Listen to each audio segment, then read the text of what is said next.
Hi friends, ನಾನು ಇಲ್ಲಿ ಅಳತೆ ಬ್ಲೌಸಿಂದ ಹೇಗೆ ಅಳತೆ ತಗೊಳ್ಬೇಕು ಅನ್ನೋದನ್ನ ನೋಡುವ. ನಾನಿಲ್ಲಿ ತಗೊಂಡಿರೋದು 42 ಸೈಜ್ ಅಳತೆ ಬ್ಲೌಸ್. ಮೊದಲು ಹಿಂಭಾಗದ ಅಳತೆ ನೋಡುವ. ಬ್ಲೌಸ್ ಉದ್ದ ಎಷ್ಟಿದೆ? 13.5. ಅದಕ್ಕೆ ನಾವು ಸ್ಟಿಚ್ ಮಾರ್ಜಿನ್ 1 ಇಂಚ್ ಸೇರಿಸಬೇಕು. ಟೋಟಲ್ ಆಗಿ 14.5. ನೆಕ್ಸ್ಟ್ ಬ್ಯಾಕ್ ಡೀಪ್ ಎಷ್ಟು? 9.5 ಇದೆ. ನೆಕ್ಸ್ಟ್ ನಾವು ಭುಜ ನೋಡುವ. ಎಷ್ಟಿದೆ? 2 ಇದೆ. ಇದಕ್ಕೆ ನಾವು ಸ್ಟಿಚ್ ಮಾರ್ಜಿನ್ 1 ಇಂಚ್ ಸೇರಿಸಬೇಕು. ಟೋಟಲ್ ಆಗಿ 3.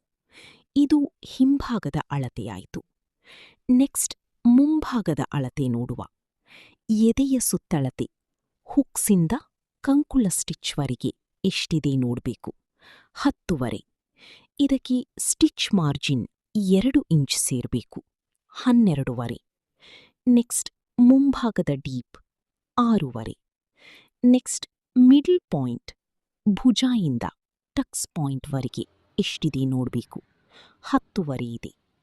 ಆಮೇಲೆ ಬರೋದು ಕ್ರಾಸ್ ಪಟ್ಟಿ. ನಾರ್ಮಲ್ ಆಗಿ 3, 2 ಇಡ್ತಾರೆ. ಆದರೆ ಈ ಬ್ಲೌಸ್ದು ಕ್ರಾಸ್ ಪಟ್ಟಿ 2 ಕಾಲಿದೆ. ಇದಕ್ಕೆ ಸ್ಟಿಚ್ ಮಾರ್ಜಿನ್ 1 ಇಂಚ್ ಸೇರಿದರೆ 3 ಕಾಲ್ ತಗೊಳ್ಬೇಕು. ನೆಕ್ಸ್ಟ್ ಆರ್ಮ್ ಹೋಲ್ ಅಂದರೆ ಕಂಕುಳ. ಹುಕ್ಸಿಂದ ಭುಜದ ಸ್ಟೇಟ್ ನೋಡಬೇಕು. ಇಲ್ಲಾಂದರೆ ಸ್ಟೇಟ್ ಒಂದು ಮಾರ್ಕರಿಂದ ಮಾರ್ಕ್ ಮಾಡ್ಕೊಳ್ಳಿ. ಇವರದು 5.5 ಇದೆ. ಅಷ್ಟೇ ಇಡುವ. ಇನ್ನೂ ಸಣ್ಣ ಪುಟ್ಟ ಅಳತಿ ಬಟ್ಟಿ ಮಾರ್ಕ್ ಮಾಡಿ ಕಟ್ ಮಾಡುವಾಗ ಹೇಳ್ತೀನಿ. ನೆಕ್ಸ್ಟ್ ಕೈ ಉದ್ದ ನೋಡುವ. ಎಷ್ಟು? 11 ಇದೆ. ಇದಕ್ಕೆ ನಾವು 1 ಇಂಚ್ ಎಕ್ಸ್ಟ್ರಾ ತಗೊಳ್ಬೇಕು.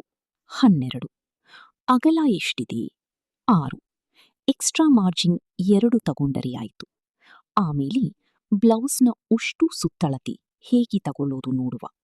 ಹುಕ್ಸಿಂದ ಕಾಜು ಪಟ್ಟಿವರೆಗೂ ಎಷ್ಟಿದೆ? 36.5. ಇಷ್ಟು ಅಳತಿ ಬ್ಲೌಸಿಂದ ಅಳತಿ ತೆಗೆದುಕೊಳ್ಳೋದು.